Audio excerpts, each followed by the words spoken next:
शाम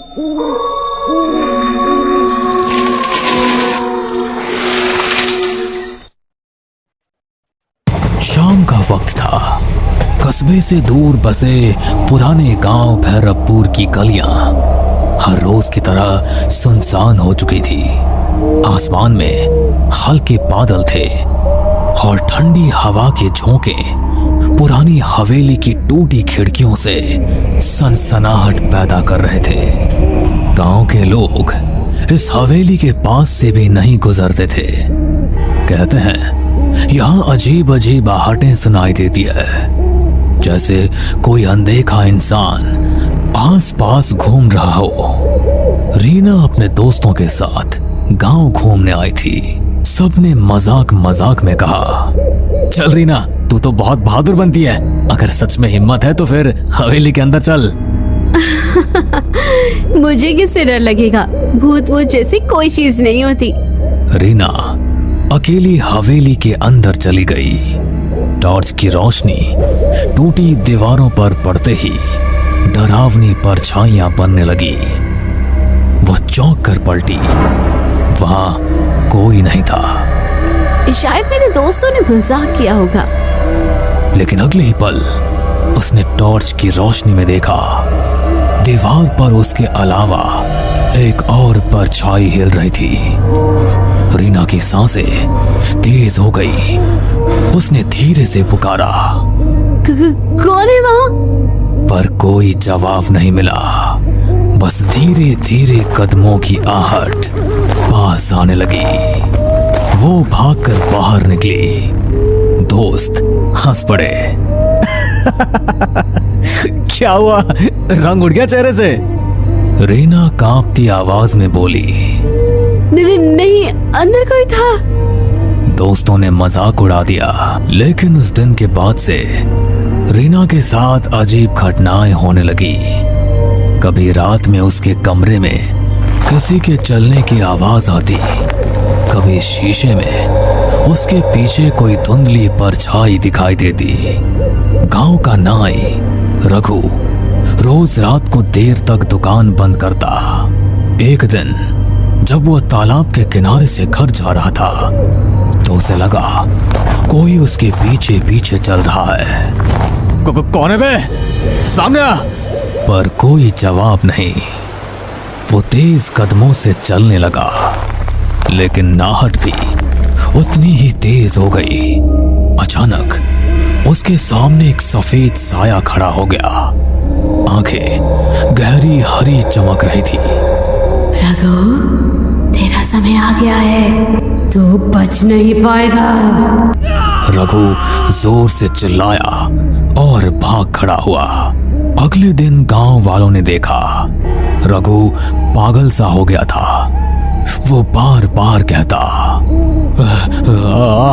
आहट मुझे ले जाएगी, आहट मुझे ले जाएगी। अनिरुद्ध गांव के स्कूल में मास्टर था। वो भूत प्रेत में विश्वास नहीं करता था। लेकिन एक रात जब वो हवेली के पास से लौट रहा था तो उसने साफ साफ सुना जैसे भारी जूतों की आवाज उसके पीछे से आ रही हो। अरे ये कैसी आवाज है? यहाँ तो कोई और नहीं है। वो मुड़ा, लेकिन पीछे सिर्फ खाली सड़क थी। फिर अचानक उसके कान में किसी ने फुसफुसाया, तू बच नहीं पाएगा। रीना, रघु और अनिरुद्ध तीनों अलग अलग लोग थे, लेकिन सबने एक ही चीज महसूस की और वो थी आहट।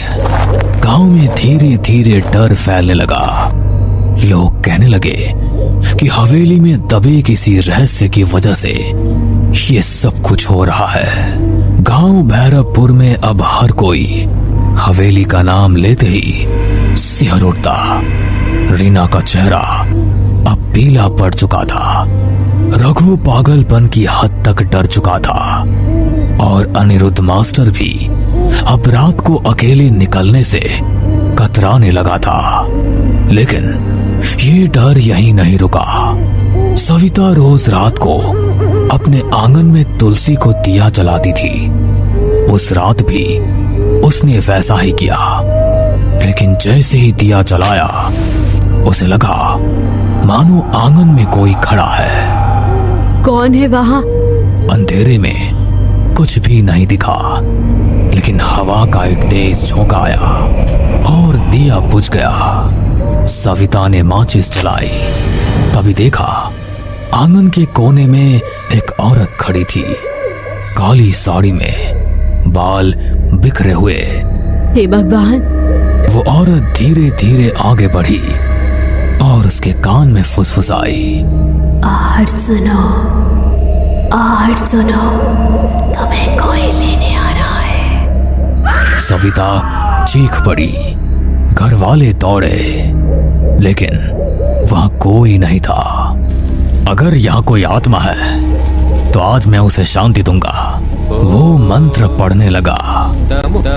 तभी हवेली की सीढ़ियों पर धीमे धीमे कदमों की आवाज आई।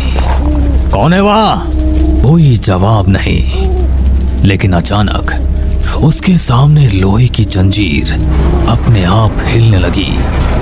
मोहन घबरा गया, लेकिन हिम्मत करके मंत्र पढ़ता रहा। तभी दीवार पर खून से लिखा उभर आया, आहट से बचना नामुमकिन है। मोहन के हाथ से माला गिर गई। वो भागते भागते गांव लौटा। ये जगह अशुभ है, वहां कोई अनदेखी शक्ति है।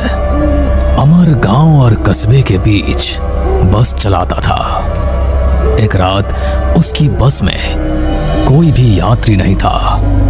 बस सुनसान सड़क से गुजर रही थी। अचानक उसने देखा बस की पिछली सीट पर कोई बैठा है। उसने शीशे में देखा सफेद कपड़े पहने एक आदमी, जिसका चेहरा धुंधला था। अरे कौन है? टिकट तो लो। कोई जवाब नहीं। अमर बस रोककर पीछे गया। सीट खाली थी। वो लौटकर ड्राइवर सीट पर बैठा। तभी उसके कान में आवाज आई, बस चलते रहो, आखिरी मंजिल तो मेरे पास है। अमर की हालत खराब हो गई। उस दिन के बाद उसने रात में बस चलाना ही छोड़ दिया।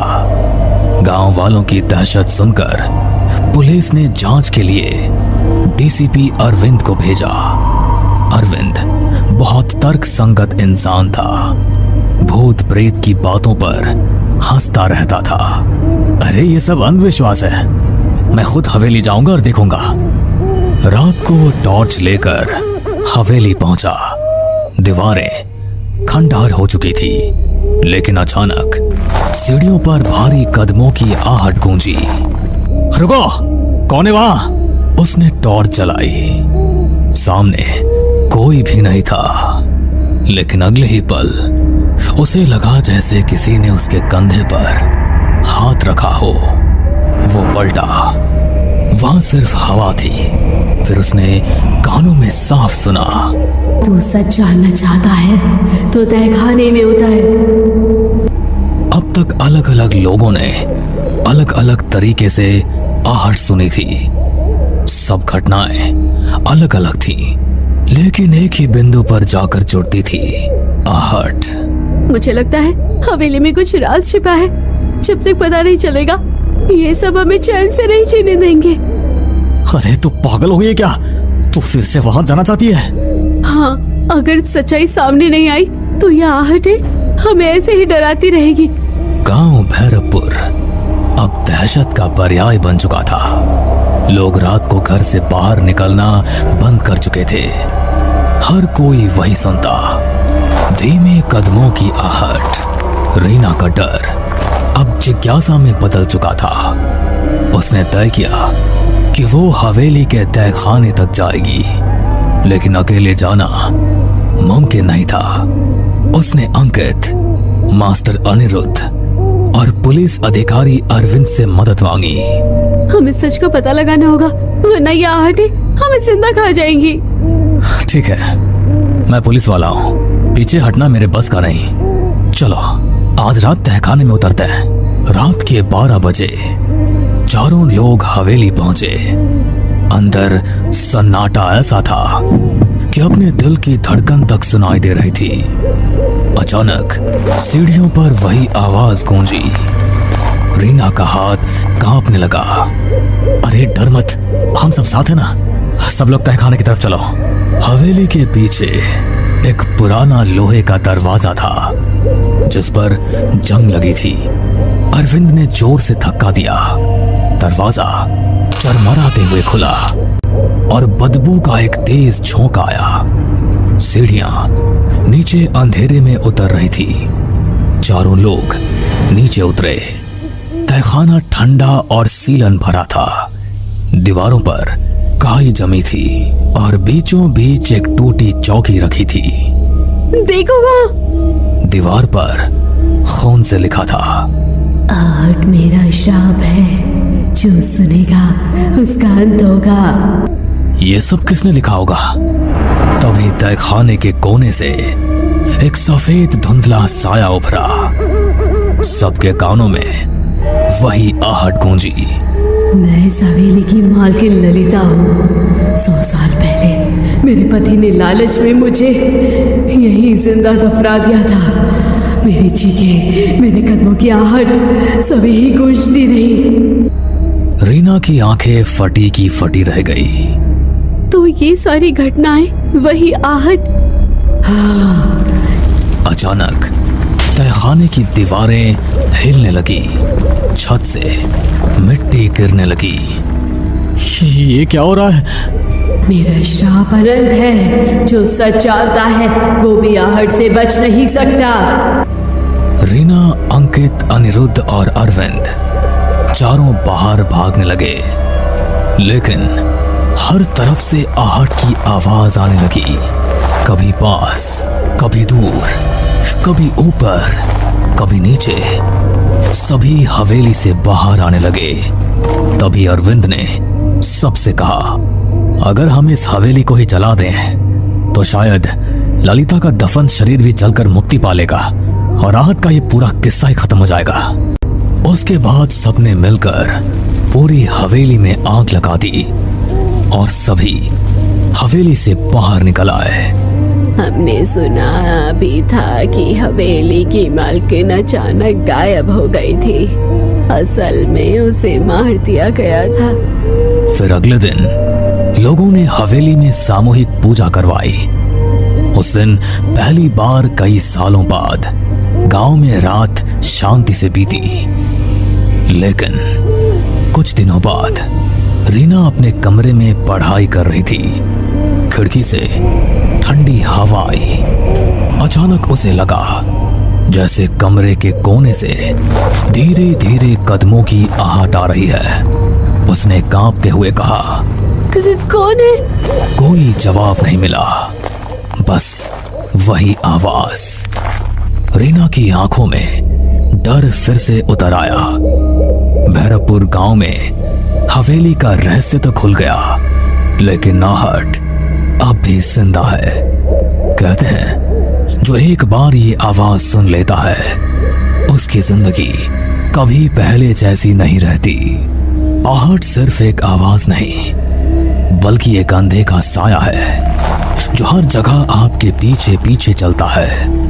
बस कभी वो आहट सुनाई देती है और कभी नहीं सुनाई देती, पर डर की दस्तक लेकर आहट सभी के आसपास चलती रहती है।